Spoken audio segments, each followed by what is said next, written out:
Okay, so I'd like to turn the stage over to the president of the Land Institute, Fred Iutzi, who is going to be, I believe, talking about some long-term planning the next 10,000 years. Fred Iutzi. Very good, very good. Thank you, Tim. Thank you. This is the reality check part of this conference, of any conference. At this point, we're at the last formal session. Not all of us are still here. The weak and irresolute have been called. Those who remain are the strong specimens of the herd. And so you're the people that we need here. This conference has been, from my perspective, extremely successful. And that is due to the work of many people, but there's several in particular that bear mention. Leonard Olson and Tim Cruz were the intellectual architects of what you see here, with feedback from many, but their authorship is all over this, and I know this was not only many hours, but many dozens and dozens of hours to craft this artisanal conference here. So Tim and Leonard, yeah.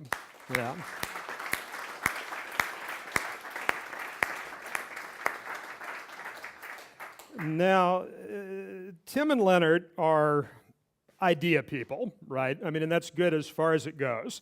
But from what I understand and what I've witnessed, there's another person who is an idea person and an action person and a logistics person, Eleanor Isgren here. So, thank you.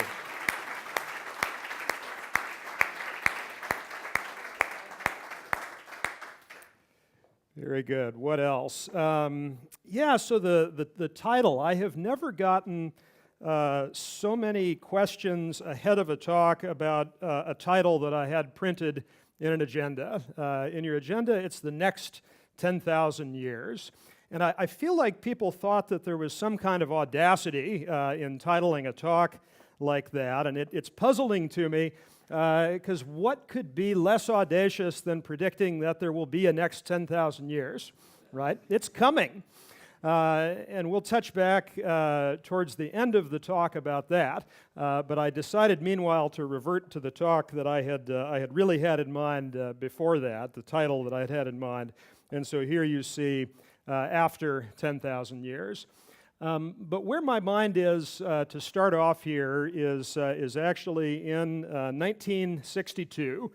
It was the height of the Cold War, the hottest period of the Cold War between the Soviet bloc and the West. John F. Kennedy was president in the United States. The Cuban Missile Crisis ran and then ended. The U.S. put the second human being into orbit that year around the Earth, the first having come from the Soviet Union the year previously. 1962, Nelson Mandela was arrested, not to emerge again to the outside world in the flesh at least until 1990, but he emerged about 20 feet tall after that.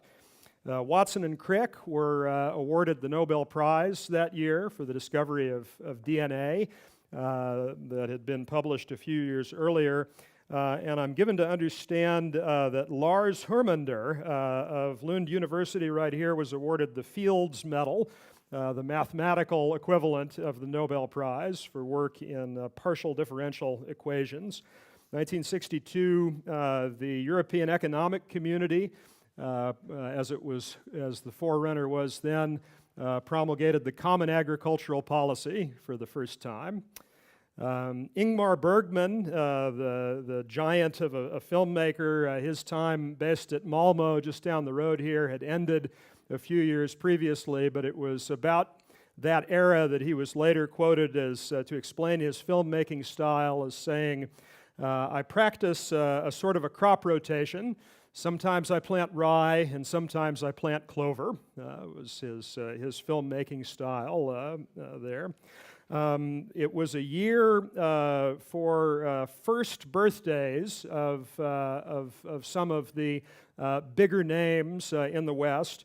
Barack Obama celebrated his first birthday in 1962, and Tim Cruz celebrated likewise. And it was a year for books. In the same year, and this is pretty striking if you think about it, the same year saw Silent Spring by Rachel Carson, the book that is sometimes credited as starting the environmental movement. Of course, it's more complicated than that, but if you were going to credit that to one book, that would be the one. And The Structure of Scientific Revolutions by Thomas Kuhn was published in 1962. And there was another book that was published the same year that is simultaneously much more humble than those previous two, and simultaneously a little more full of itself at the same time. The United States Department of Agriculture, for over 100 years, had a tradition of annual yearbooks of agriculture. For the first, 75 years of that series, for 60 years maybe, these were statistical volumes, but they became themed at a particular point, and so you had evocative titles like soil and water and seeds. They're exciting if you're, into that kind of thing. The thing about them is that they're soaring books. People collect them. People regard them highly. Nobody reads them, really ever, except me. And so I don't know what to do with that exactly. But in 1962, the USDA was celebrating its centennial, established 1862. And so the theme of the yearbook that year was After 100 Years, where it was a time to look back over the temporal ground that had been covered and to try to tease out what that might suggest for the future. So it's interesting to contemplate that you go back just this 100 years from 1962, and of course this is the American Civil War is underway. This is really still the age of sail. It was and the sort of the railroads were just building up to their prime. It was a different world in many ways, only a short period of time before. A lot of changes in agriculture, both in the United States and globally during that period. One kind of evocative thing is 1962 was the last year that the U.S. Department of Agriculture reported statistics for draft horses and mules on farms. There were too few of them left in 1963 to be worth counting.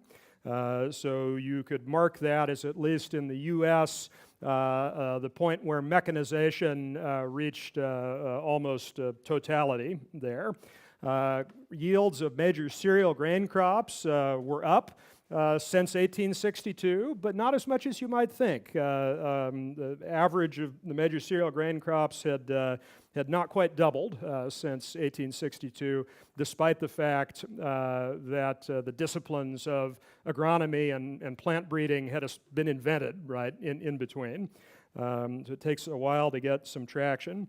Even though yields were up modestly, labor productivity was up enormously, and so the number of farmers was in free fall already in 1962. 1962. So after 100 years, I want to give you a little bit of a feel of what it's like to flip through one of these books. So as I go, I sort of have these chapters here that are chapter titles lifted directly from After 100 Years, the 1962 yearbook, right? And so 1862 is the first lifted chapter title here. So this is the gentleman who was the first commissioner of the USDA. The title was commissioner then. Confusingly, his name was Isaac Newton. And so quoth Isaac Newton, writing around 1862, reprinted 100 years later. Old Rome, with all her elements of decay constantly at work, lasted nearly 1,000 years, and carried her culture, civilization, and arms to a wondrous pitch of glory, may we not hope and devoutly pray that, taking warning from history and the signs of the times, our republic may so learn lessons of wisdom that, eradicating all destructive tendencies, she will fortify herself against decay and become what Rome was not, eternal. Stirring stuff, stirring stuff. And so it brings the attention to timescales longer than 100 years. And so, I work at the Land Institute, right? And so my primary qualification for the job that I'm in was to be able to plunge off the end of a diving board talking about time spans. So chapter 2 here, the earth was without form and void, there was darkness. 7 million years ago, global grasslands began their expansion. Of course, grass species existed before this, but this is when the ecosystems, this is when the grassland communities really started coming together and pushing out. You go 3/4 of the distance here from then to now, anatomically modern humans emerge. Way back, just a few minutes ago, crops were domesticated, 10,000 years before present. So if we zoom in here on that just little nub at the end of the time scale, 10,000 years ago, of course, rice and wheat jumped the gun a little bit to that generalized time, maybe about 12,000 years ago. Barley and maize came in, rye, lentils, buckwheat, millet, squash, common bean, oats were late to the party here.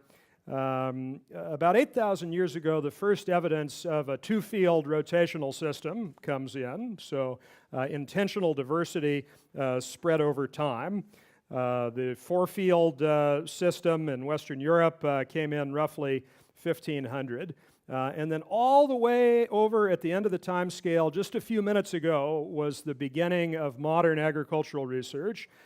Scientific agriculture, the disciplines of statistics and experimental design that supported them. So we zoom in on that. We see new crop action continuing here. Soybean emerges first as a seed crop, as an oilseed crop, 1920s. What we could label the modern organic and no-till movements, 1940s. The modern era of perennial grain crop research began gently in the 1980s and accelerated from there. And of course that brings us to the present day, where agriculture is revolutionized by Is the Future Perennial, the conference. And so then of course we might zoom in or expand on that, but that really is what you have started to answer the question with your deliberations here today and with the recap that we just had, and more on that in a bit. Chapter 3.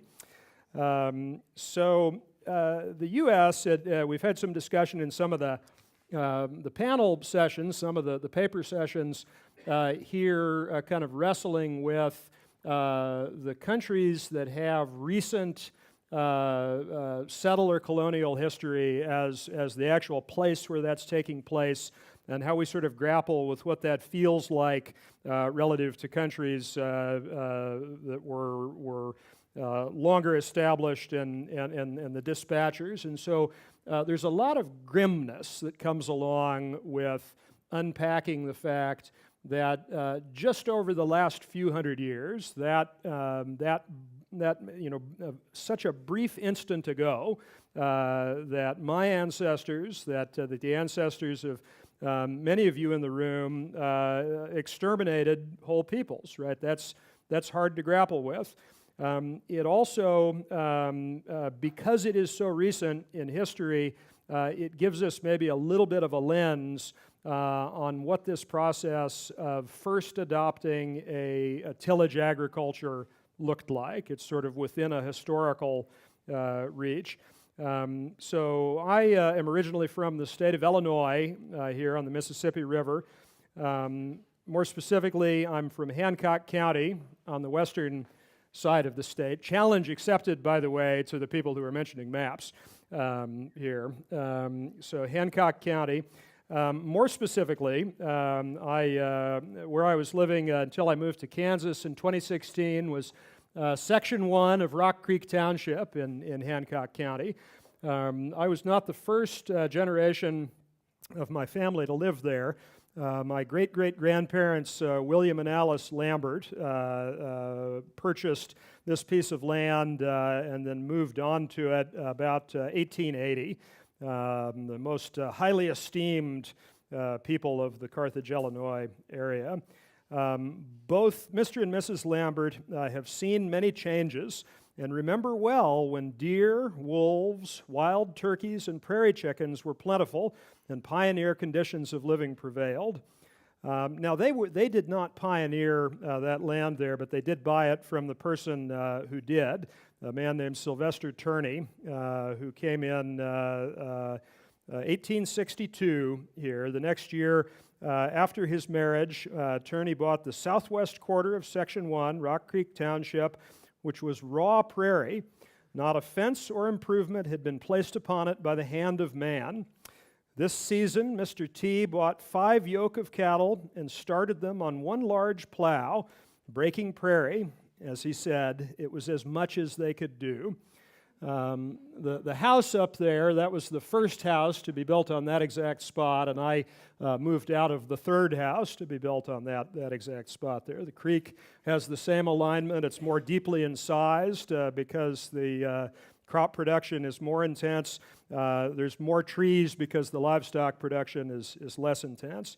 So this was not has nothing to do with my family, but this represents what this would have looked like. Breaking the raw Illinois prairie was difficult work, but worth it. The soils were fertile and productive. And so we arrive here at the point here to focus on this moment. And the sort of the ecospheric social contract that it broke and the new contract that it established. We are often not a happy bunch at conferences like this. We are very focused, as we well should be. It's our task here to be on undoing wrongs that are being done. That said, I think it's important so I'm an agricultural person through and through, come what may, right? That is what I was born from. That will be my aesthetic, I think, no matter what I have to change for intellectual reasons. So chapter 4, what have we gotten from agriculture that we might celebrate? And I'm going to focus on, I guess, how the aesthetic animates us here briefly. A lot of people like to badmouth corn, and I think corn doesn't kill landscapes. People kill landscapes. But I don't know if I stand by that statement or not. I don't know if I stand by it or not. But I will say that I will always find this beautiful, regardless of what Leopold may suggest. I have had occasion already in my life to act against this, and that doesn't change the fact that I will always find it beautiful. Harold Greger, the Dean of Illinois landscape artists, just passed away here a year and a half ago. Of course, it's not just North America that has drawn cultural meaning and beauty out of their grain crop landscapes. Here's a sunflower agroecosystem in Morocco. Here's a painting that I think Wes may have seen a time or two before by Bruegel, set in Belgium. The harvest index on that wheat is a little different than most of our wheat today. I'm not going to unpack this painting. You can see Wes afterwards for that. But there's a lot going on here. There's a lot going on in the foreground in terms of food and culture. And if you zoom way in, there's stuff going on back in the town. Come out to our office sometime. We've got a really big print of it you can look at. Monchelblon, French landscape painter here. This is a nice integrated forage and grain production system. Of course, everybody knows this Van Gogh, and because we are all agricultural researchers here, more or less, we probably have had a moment in a workday in the field when the world has started to look like this. Maybe when the sun is approximately that powerful of a force. We can draw beauty from the mechanized landscape of agriculture. This is a relatively contemporary painting from Thailand, and as much a reflection of culture and beauty as the Bruegel was. Another painting out of the mechanized agriculture tradition here is by a contemporary artist named Philip Iutzi, born 2012 here, and so he's documenting his parents' crop rotation here, and he's produced something here that I think is meant to be a geo-referenced yield map or something of that nature. But my son is tapping directly into this, right? And then, lastly, I think maybe the most beautiful of all these paintings here, another contemporary one, Sorghum in China here. Chapter 5, it's not the whole story. We've spent a lot of hours here talking about the rest of the story, and so I'm only just going to evoke it briefly, and I'm going to use a beautiful painting that we stumbled upon the other night. Anybody else catch this painting in the old bishop's residence there? The Earth We Inherited / During the Sugar Beet Harvest, Gerhard Nordstrom there. And so, I've never seen a study of this topic here, right? But I assume we've all seen this, the very local signature of how we interact with the landscape now. And this will serve to evoke for us the negatives that have come with agriculture in terms of soils, in terms of water, in terms of atmosphere, in terms of toxic substance. Chapter 6. If we go back to this scene where in some ways we didn't quite casually break this prairie up because we had a very strong and focused intent, but we were maybe casual in our analysis and casual in our comprehension because we were mostly focused on what we were gaining and not on trying to be conscious, at least in an operational way, of what we were losing. Charismatic mammal is always a good way, or a charismatic warm-blooded species is always good to start with here. You heard me read before that William and Alice Lambert remember well when prairie chicken were plentiful in Rock Creek Township, Illinois. Distant memory, of course, by the 20th century. Really, there's more action here, as we know, in terms of a keystone. Nothing against prairie chickens, but the sublime is really to be found here in terms of beauty and in terms of ecological functioning. And so we have learned, those of us in this room, to unpack this. And this is a knowledge tradition. This is a paradigm, perhaps, that has come more lately. And I have a slide of Tim's here that sort of once the paradigm shift has happened, this is the alternative set of glasses that you look at the world with. So about paradigms, chapter 7 here, I actually did not sit down to write a Thomas Kuhn presentation here. I just started out noting that as something that happened in '62, but I kind of went down that path. A warning to any of you who, I turned 40 a couple weeks ago, and so, I have advice for people who are younger than that now. Thomas Kuhn isn't hip, right? So if you haven't read him, think about it, whether you're willing to invest time in reading something that will not make you hip, right? But I think that there is huge value in his thesis here, published in 1962, had a slow start, kind of drug out over 6 or 7 years before it started attracting attention. And now, over 50 years later, there's over 1 million copies sold of it, and it's into this beautiful 50th anniversary edition here. So Kuhn, of course, anybody who has had contact with this book, every seventh word is paradigm, right? He kind of dug himself in overusing the word paradigm, and that's part of why the book isn't hip anymore, right? Because the comedy sort of springs from it. Sir, the following paradigm shifts occurred while you were out. So there's some valid critique there. I still believe in Kuhn. I still believe in his trajectory. I know that there's at least one other person who does in the room here. What if we had an ecological worldview as our operating paradigm? This is another way of saying that we must turn to nature to inform us, to serve as a reference. We must turn our thoughts to building a science of ecology that reflects a consultation of nature. And so here, this agricultural author has gone neatly for the sense of paradigm in Kuhn that actually hit home, bypassing kind of the fluff that was sprinkled in here. Now, I don't like to brag, but I've met this guy personally. I have his autograph, and get a load of this. One time, he asked me for my autograph. Now, it was on a form to like approve office supplies purchases or something, so it counts. It counts. So this is what Kuhn had in mind here, kind of boiled down to the essentials. That you have a process that he gives the rather uninspiring name of normal science to.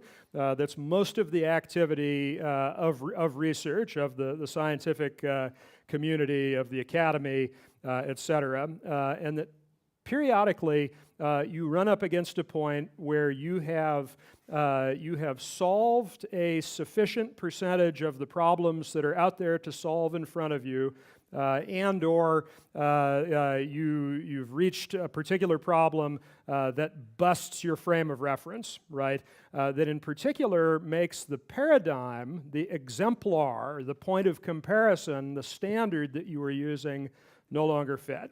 And so that's where paradigm shift happens. That's where the scientific revolutions of the title happen. It's also diagrammed as this way sometimes, that you have a process of model drift. The model comes into crisis. There's a revolution in it, and it cycles back around here. One of the critiques of Kuhn is that in the sort of dense information era, that it's basically, this is just continuously happening, right? And my opinion happens to be that if you zoom in here, that really this is made up of a more rapid cycle of this. My experience, at least, leads me to believe that. Arnold Schultz, the ecologist Arnold Schultz, liked to grapple with these concepts, and so he reconceptualized the idea of a paradigm as a lens. And we have, we have one philosopher in the room probably, and several sort of partial philosophers, and they probably aren't happy with the labels and all that kind of thing, and that's fine. They can be unhappy with the labels. So Schultz wrote in his ecosystemology course packet, which Wes put me onto a while back. He wrote, "We, that is our culture, have been using the same lens for a long time. The fact is, this one lens is mass-produced today, and we are not told that we actually have a frame into which one can insert interchangeable lenses."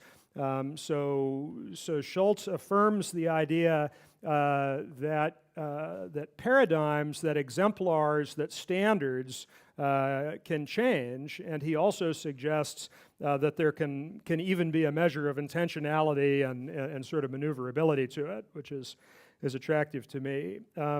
So chapter 8 here. Here are a few things that have changed.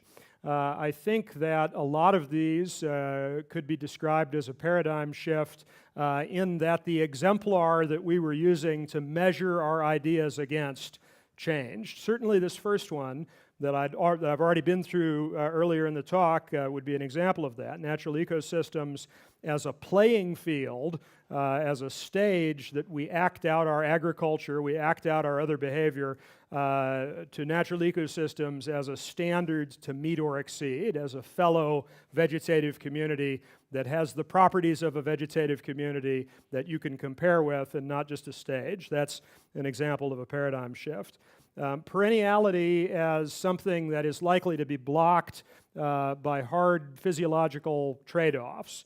I think that when we have broadened our set of exemplars here, we see that it's something that, like a lot of other things, is subject to normal source and sink dynamics. And so, of course, this is illustrating a silphium plant here. The perennial has a bigger pie to slice up than the annual sunflower. I think that fits as a paradigm shift. I don't know if this one's a paradigm shift or not, but it's a change. Biodiversity as something that's only relevant over time, which is to say only in the form of a crop rotation, or not relevant at all, to something that's vitally relevant over space, a polyculture. At the same time, this is coupled with the realization that while in some cases, for some people at some times, the first limiting factor on trying to harness this was an ideology that said no to it, right? And I think that we've done a great deal to relieve that limiting factor to where we have a better view. That a limiting factor, at least on doing this quickly, at least on getting quick and thorough results, is that it's ecologically a really hard problem, right? I mean, it's the place that we absolutely need to be. It's the vitally relevant place that we need to be, but I think we've discovered it's not an immediate win. The scale of our research, this is another one, this is an exemplar change, a paradigm shift. We've got this concept of the garage inventor here, right? This is from there was a movie about Steve Jobs starting Apple, right? And so this is the garage. It looks a fair amount like the basement of the Crable House from a certain era at the headquarters building at the Land Institute, where there were microscopes and things in the basement of this residential house. But there's a certain romance around garage invention, but we've realized now that while that was exactly what was necessary to start, exactly what was necessary to incubate, that as we have progressively proved out the concept of perennial grain crops, it brings us to a point where we need to change our frame of reference here to a global coalition. But no sooner have we done this, but we run up against the need to add even more, and this is rather than trying to put these new green dots somehow in sensible places, I've aggregated them at the bottom. So these are conceptual new collaborators in this work on various crops, on various agroecological and agronomic practices. And of course, another way to say new collaborators and sites is to also say new funding. And here I'm going to pause and directly engage one particular piece of the excellent reports out, would that be how you would pluralize that, from the breakout sessions here. I actually was very impressed at how much each and every one of you got done in 3 minutes, or maybe a minute or two more, because it was concise, good information. Maybe you can teach me how to do that someday. But the theme very appropriately came out of going after funding sources. The theme came out in one case of going after billionaires. That's the right way to think. We are, at the Land Institute, we see a role. Well, let me take a step back. I don't want anything I ever say to you on any occasion to make you less immediately action-oriented about all the sources of funding you can think of. We all need to be immediately action-oriented on all the sources of funding we can think of. So that said, I'm going to tell you what our aspirations are in just extremely brief form. So, at the Land Institute, we have grown our research operation over time from beginning from a little embryo of an organization in '76 up to the staff and the budget that we have now. we could stand to grow somewhat more in Salina. As was very wisely observed by several people, all of the perennial grain crop research in the world cannot and should not be in Salina, Kansas, right? Obviously, that's if you thought so, presumably you wouldn't be at this conference. And so what we want to do, so this is our aspiration, right? This is so take it for what you will. But the work, what I consider my most important work, certainly in my time at the Land Institute to come here, is to open up the funding field for this work as much as possible. And so my aspiration, and this is something that I think is somewhat broadly shared at the Land Institute, is for us over time increasingly to be a place that you can turn to for assistance in getting funding and you can turn to for getting funding. This is a statement of aspiration, right? Right?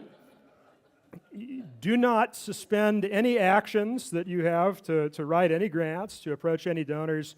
Do not up your spending rate all of a sudden. Do ask me how it's going every now and then. But so that's I want to communicate some information to you there, and I want to sort of respond to the really well-calibrated calls we got from these groups. So accelerating through the rest of these. So conventional ideas about potential for breeding progress, going from a place where we have a cause for doubt for the potential to make progress as evidenced by timelines, and we've got some poor, miserable excuse for a crop here that's stuck, right? It's been stuck for almost 100 years, and some people started doing some breeding, and it was kind of sad breeding, and it just came up a little bit here, and so it's a transition from reading this graph like that to acknowledging, taking lessons from it for now of limitation, to acknowledging that maybe we've been here before, right, with these challenges of scaling up breeding on a crop. So this crop, of course, is corn, this pathetic minor little crop. And these are the 1862 and 1962 time points that I alluded to before. After 1962, that's what happened. It was waiting for the publication of this epic yearbook of agriculture, and that's what happened. Now, I don't mean to suggest that we need to floor accelerators and go for maximum yields by any means possible. I don't mean to suggest that we need to emulate the agricultural research industrial complex in the private sector exactly. I simply mean to say that sometimes when you've been here and sometimes when your wave of efforts starts doing this, sometimes from a biological standpoint, this can happen. And so I think that's a changing reference point for us. Now then to sort of put the bookend on this, the minimum yield for commercial viability of a new crop, a perennial grain crop, the only kind of new crop that's worth anything here, that so often we have scared ourselves off over the years or the decades here by thinking about the sort of mythical third crop. I don't know if any other country besides the United States has this terminology with our sort of obsessive corn-soybean rotation that covers such a wide block of our country. The euphemism for an alternative crop is a third crop a lot of the time, right? And so it's direct comparison to corn and soybeans. And so to go from that automatic comparison to determining it by the full context of the marketplace that it's in. And I apologize for this. So not only are these statistics for the U.S. Rather than globally that I have the gall to bring to you, but they're in like third grader units rather than grown-up units. I'll do better next time here, but I'm confident that if we looked at global data, if we looked at data for any one country, you could make a scatter plot and tell stories on it along the lines of the one I'm telling here. So we've got pounds per acre of yield here on the X, millions of acres produced on the Y here. And so we look at these different crops and we can kind of segment them out towards things that in the U.S. are major crops. Obviously, rice is a major crop globally, not in the U.S. and we've got minor crops, and we've got specialty crops. Fuzzy, these are fuzzy categories here. And then, so we've got Kernza here. And so the point here is that if you map out this kind of space and sort of navigate around in it a little bit for practice, there are other things to do other than to hop from here to there, right? And you notice also that there's really only a couple crops with this kind of yield. And one of them, even though it doesn't have that kind of, it has that kind of yield in the U.S., is not very widely produced. There's a crop that's extremely widely produced that has much less yield. There's different ways to have a niche. And so you can think of a trajectory for Kernza, for example, where maybe the first objective is to go somewhere towards the territory of oats a certain number of years down the line. Maybe a later trajectory is to get on some more acres here and sort of take bites at pursuing a wheat objective, right? And so again, not to focus specifically on those arrows, but just to say that there's more to it than is this the next third crop for the Midwestern Corn Belt in the United States.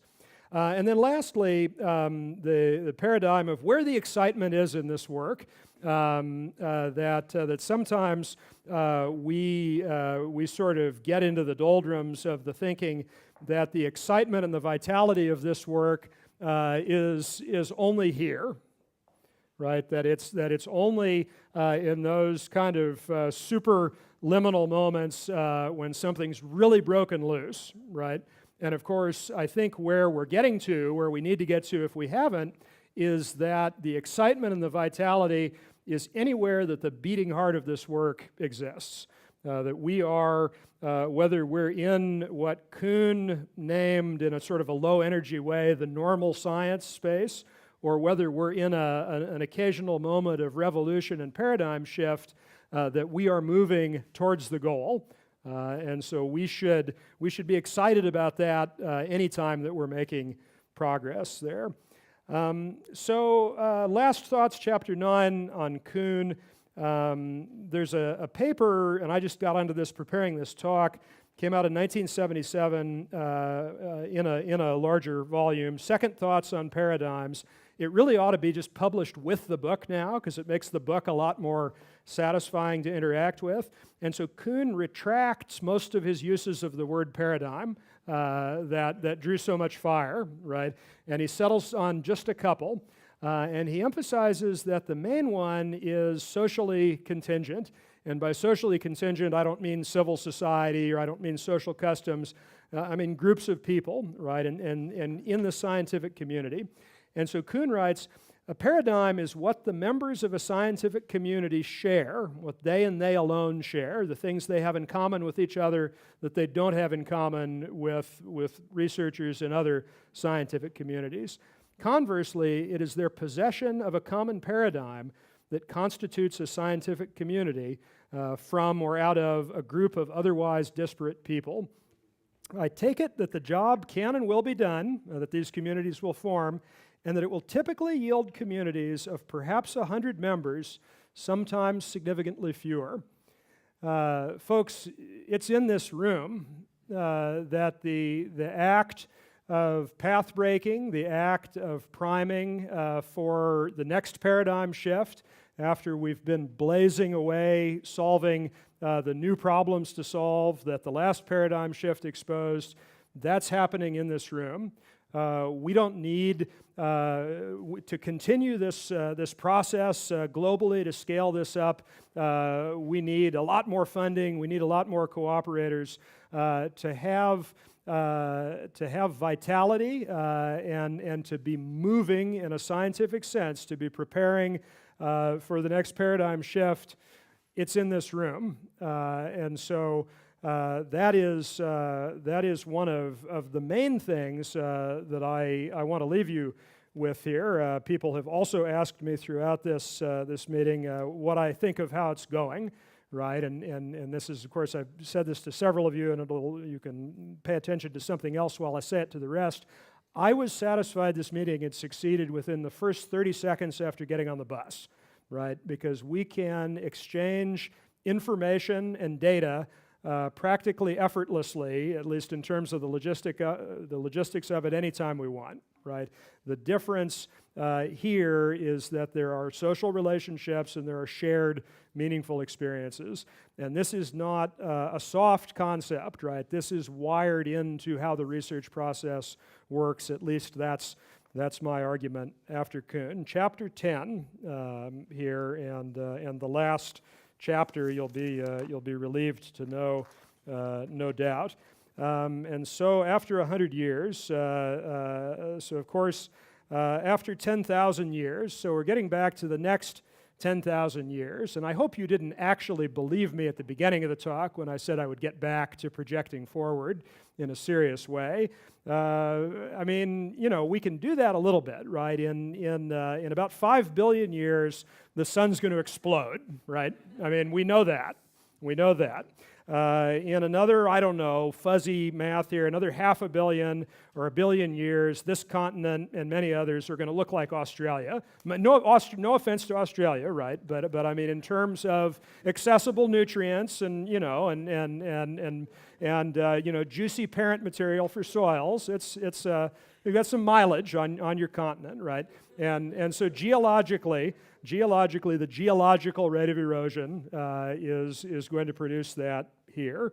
As the next few 100,000 or few million years come, there'll be more ice ages probably, right? I mean, we can be almost sure of that even if we hadn't started tinkering with the composition of the atmosphere. In a few years, however, what number you want to put to it, fossil fuels will draw down drastically.